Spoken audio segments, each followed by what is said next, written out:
Mais avant de commencer, il y a une petite tradition dans cette émission. Cette émission s'appelle Je parlerai. Et donc, il y a une petite chanson que chaque invité devra chanter. Je parlerai de ta bonté, de ta fidélité. Je dirai tout haut, tout haut, tout haut, ce que tu as fait pour moi. Je proclamerai la gloire de ton nom. Voilà, bravo. Voilà, là on peut commencer parce qu'elle-même elle a annoncé ce qu'elle va faire et c'est tout de suite, on commence.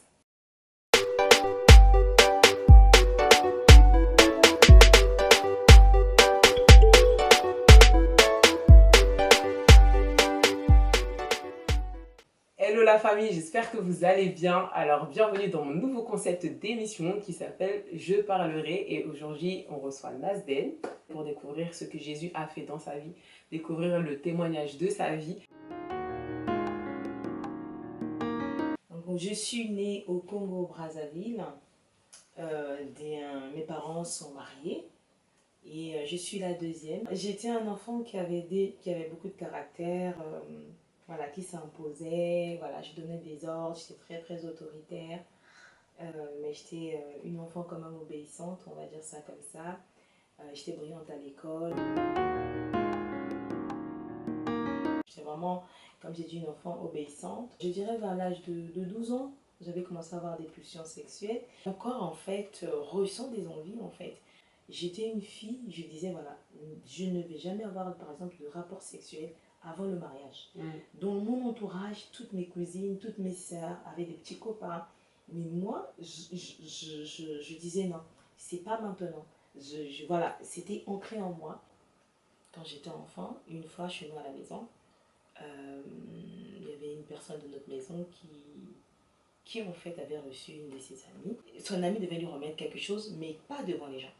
Il lui a glissé la chose discrètement, en fait. Et moi, j'avais tout suivi. Je vois un livre, et puis elle est partie, elle a mis ça dans notre armoire au salon. Et donc, quand elle est partie raccompagner la personne qui était venue nous rendre visite, son amie, et donc moi, j'ai pris la chaise, je suis montée. Et quand je suis montée, j'ai pris ce livre, c'était un livre pornographique. Okay. Et en fait, quand j'ai vu ça, ça m'a effrayée. Je ne savais pas qu'il y avait des choses comme ça. J'ai fermé le livre. Je n'ai pas osé aller regarder, en fait. Rien que le flash, là, avait produit sans le savoir. Aujourd'hui, je sais ce que c'est. Et en plus, il n'y a que quelques jours. Hein. Franchement, ça tombe bien parce que j'ai commencé à... Il y a des choses que je ne me rappelais plus, en fait. Le Saint-Esprit est en train de me rappeler. Donc voilà, donc j'ai commencé à avoir des pulsions. Comme j'avais des envies, bah, à commencer à me masturber. Ouais. Voilà. Dès l'âge de 10 ans? Non, pas l'âge de 12 ans, un peu plus, quoi. Peut-être 15 ans.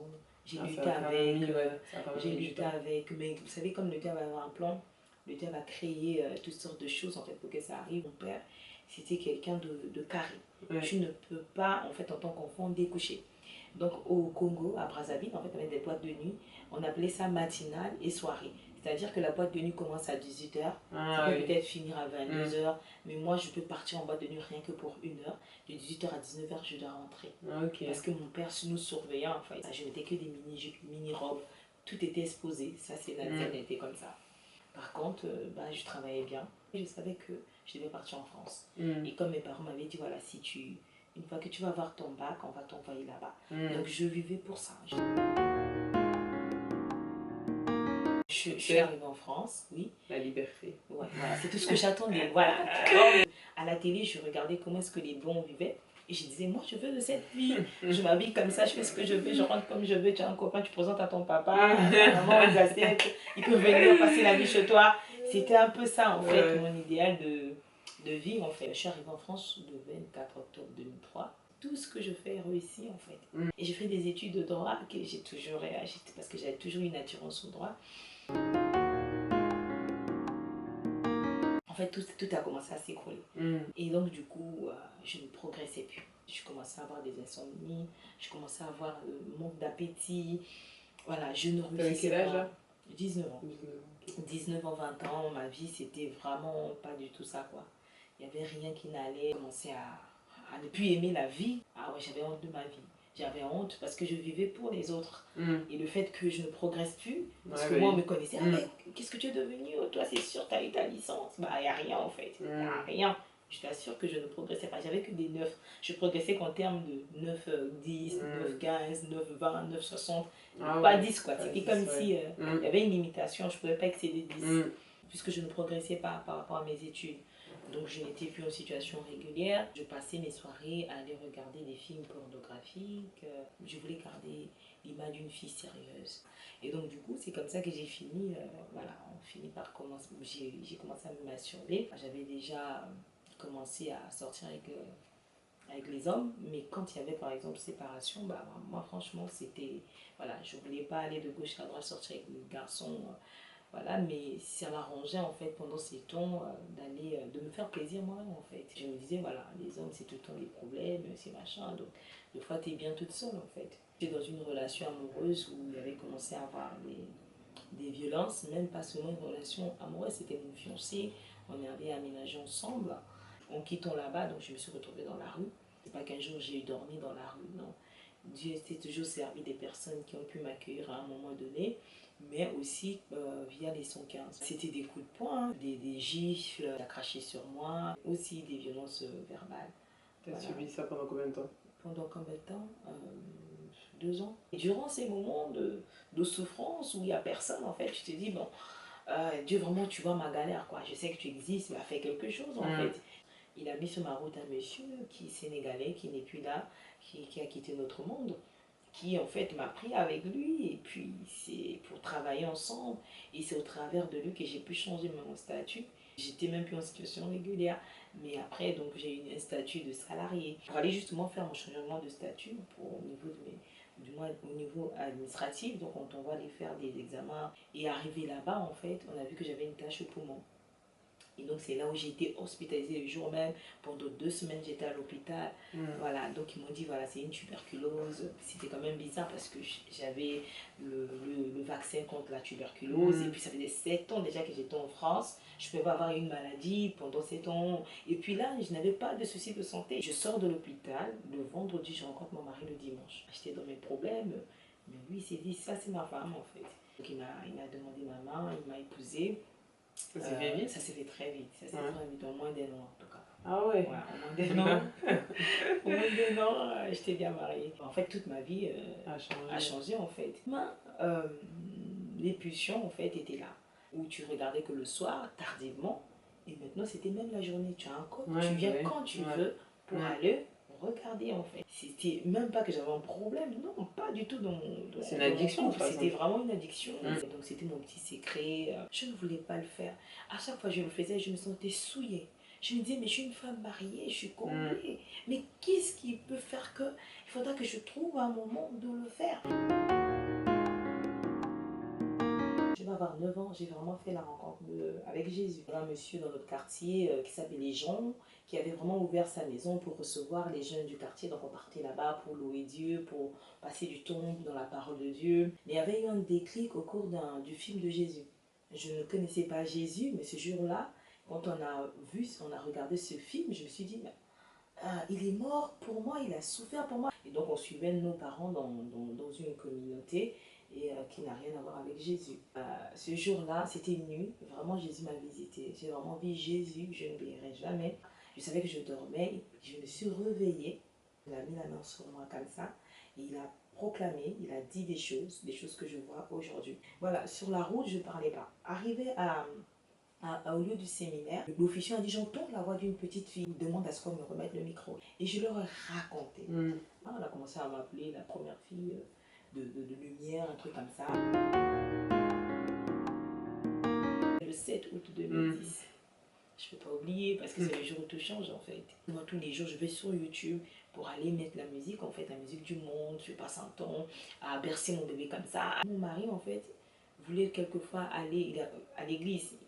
Moi, je suis jamais allée parce qu'avec mes parents, je partais pas en fait. Ils étaient dans leur communauté. J'ai une de mes tantes qui m'invitait en fait à l'église. J'étais là tout en disant, mais ces gens-là sont pas normaux. Ah, moi aussi, j'ai trouvé pas Je bon. disais, mais c'est pas possible. Je voulais pas que mon mari aille. Donc, je vais chercher la musique de Koffi Olomide. Et je tombe sur un de ses collaborateurs, un de ses anciens collaborateurs qui est en train de dénoncer que la musique de Koshi, c'est la musique du monde, en fait, c'est la musique satanique. Et donc j'éteins la télé, j'ai dit, où Satan, non, je ne vais pas aller regarder. L'image de ce collaborateur est restée là. Parce que c'était plus la même personne. Rien que physiquement, je me suis dit, ça peut pas être lui. Lui, il a toujours eu ses bijoux, ses mal coiffés, ses tatouages partout. Mais rien que ça, j'ai dit non, c'est pas lui. Et j'étais pas bien, mais c'est le jour du salut, c'était mon jour du salut. C'est le jour où le Seigneur voulait que je revienne. Et quand je suis allée cliquer, quand il parlait, oh là là, la présence de Dieu est venue remplir ma maison. Et je ne faisais que pleurer. J'entendais juste la voix de Dieu qui me disait, tu es loin de moi, Nazden. Aujourd'hui, si tu meurs, je sais que tu sais que j'existe. Mais il ne suffit pas que de savoir que moi j'existe.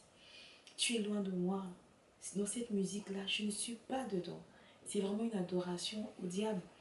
Je ne suis pas, tu n'es pas avec moi. Mais aujourd'hui, je te tends ma main, reviens à la maison. Mon mari qui m'appelait pendant la pause déjeuner, il me demandait, mais qu'est-ce qui se passe? J'ai dit, mais on doit remettre notre vie au Seigneur. Il dit, mais Nazden, t'as bu quelque chose? Qu'est-ce qui t'arrive? Je dis, est-ce que tu sais que la musique du monde, c'est une adoration au diable? Mon mari qui me disait, bah, Nazden, ça tout le monde le sait. Le Seigneur, vraiment, comme l'a dit le Saint-Esprit, nous convainc de péché, de justice et de jugement. C'était juste ça, en fait. Quand il est rentré, je n'ai plus jamais été cette femme-là. J'ai commencé à chercher des vêtements parce que j'avais pas vraiment de vêtements qu'il faut pour aller à l'église. La télé, là, c'était plus très stylé. C'était comment on va prier. On a fait un grand ménage dans notre vie. En tout, même la sexualité, en fait. Ce jour-là, en fait, je ne suis plus jamais allée regarder un film pornographique, à me masturber, les pulsions. Je n'ai plus jamais eu ce jour-là. C'est-à-dire qu'il y a des gens qui luttent. Moi, je n'ai pas lutté. Une vie de sexualité saine. Les maux de tête, que j'avais les migraines, tout est parti. C'est pas du jour au lendemain que j'ai su prier, j'ai su gêner. En fait, Dieu était vraiment un Dieu de processus. C'est lui qui m'a tout appris. Je n'ai plus jamais eu de problème d'insomnie. Je n'ai plus jamais manqué d'appétit. Je ne me soucie plus. Au quotidien, oui, en fait, je parle de son amour, peu importe où que je sois. Même tout à l'heure en venant, je croisais un monsieur, j'avais complètement oublié la rue et puis voilà. Et donc en parlant, je lui ai glissé Christ et puis je lui ai donné la carte aux Jésus. Ça, c'est ma vie de tous les jours. Quand je sors, je sais que je suis en mission. Je témoigne de Jésus, que ce soit dans les lieux publics, dans les métros, dans les marchés, les supermarchés, dans des bus, dans les transports, en fait, en commun, partout, en fait, où le Seigneur m'emmène.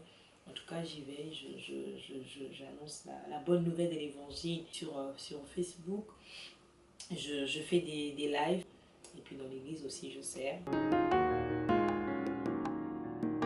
Quand tu es sauvé, tu le sais, en fait, parce que ça ne vient pas de toi.